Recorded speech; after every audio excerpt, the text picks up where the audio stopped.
what I think is, it's important is that I'll start with a story. As a little girl, my family comes from the island of Puerto Rico, and I grew up visiting my family on the island of Vieques and communities on the island of Vieques, where the United States bombed its own territories, its own communities.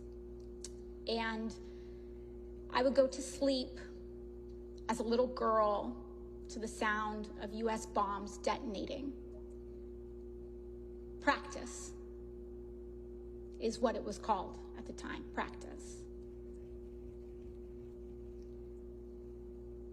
And when I saw those airstrikes that are supported with US funds, I could not help but wonder if our communities were practice for this. This is our business because we are playing a role in it. And the United States must acknowledge its role in the injustice and human rights violations of Palestinians. This is not about both sides. This is about an imbalance of power.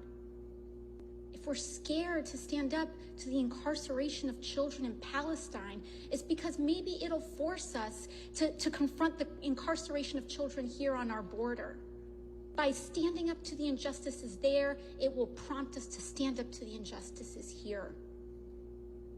We have a responsibility. And if we have historically said and committed to a role as an honest broker, then we must fulfill that role. That means we have to be honest with ourselves, with what our aid supports. We have to be honest and ask ourselves questions like why we are using our veto power and the UN Security Council in preventing statements from being released about concerns for this violence alike.